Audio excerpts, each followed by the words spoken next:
कर्ण, तो sec theta बराबर क्या हो जाएगा बाबू, कर्ण बटा आधार, कर्ण बटा आधार। ये हो गया ना।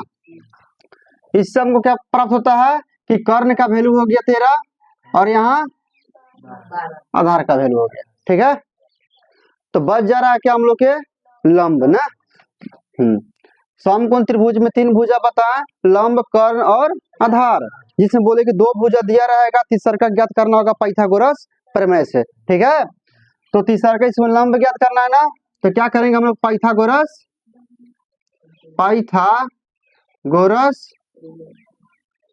प्रमेय से ना, पाइथागोरस प्रमेय से। तो पाइथागोरस प्रमेय क्या है बाबू, याद है, बोलता है बड़ा भुजा का वर्ग। तो समकोण त्रिभुज सबसे बड़ा भुजा को क्या बोलते हैं, कर्ण ना।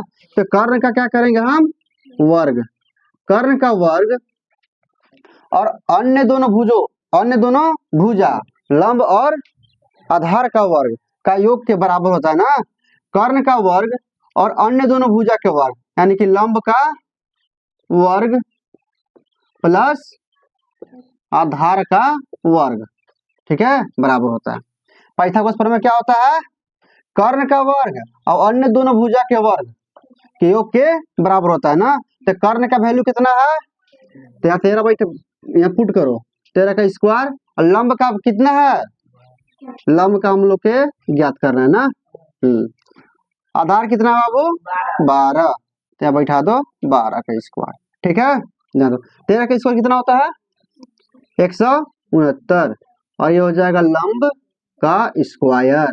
ठीक है, प्लस 12 का स्क्वायर 144, 169 है, 144 प्लस में है, तो बराबर की तरफ भेजेंगे तो क्या हो जाएगा बाबू, माइनस में ना, यहाँ हो जाएगा लंब स्क्वायर। बताओ घटाओ कितना बच रहा है, 25 बच रहा है ना, यहाँ हो जाएगा लंब स्क्वायर।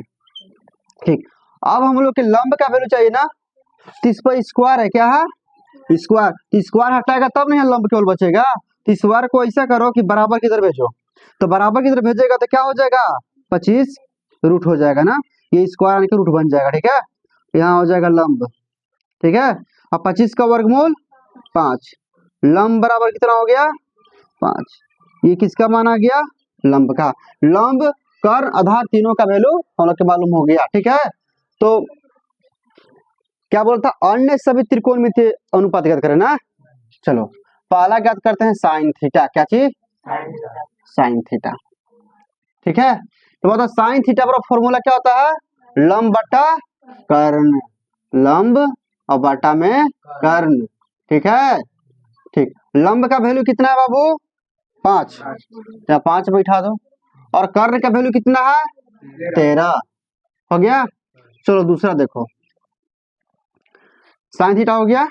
साइन थीटा का उल्टा क्या होता है, कोसेक थीटा, तो कोसेक थीटा यहाँ लिख लो।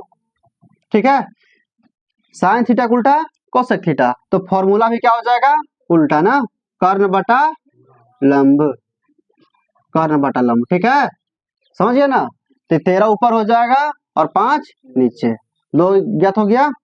तीसरा का देखते हैं, tan theta, tan theta, tan theta बराबर फॉर्मूला लंब बटा आधार, लंब और बटा में आधार।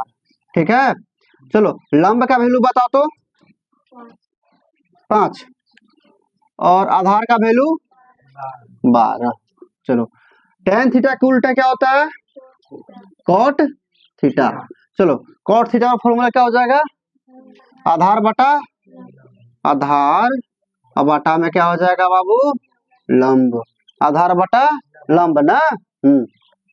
तो आधार का वैल्यू 12 और लंब का वैल्यू 5। चलो पांचवा क्या होता है, साइन कोसेक टेन कॉट हो गया, तो पांचवा क्या बच रहा है, कॉस सेक, सेक उल्टा कॉस, कॉस बच रहा है ना, कॉस थीटा। तो कॉस थीटा और फॉर्मूला आधार बटा कर्ण, आधार बटा में कर्ण। चलो आधार का वैल्यू क्या है 12 और कर्ण का 13, 12 बटा 13, ये हो गया आंसर। इसको नोट करो।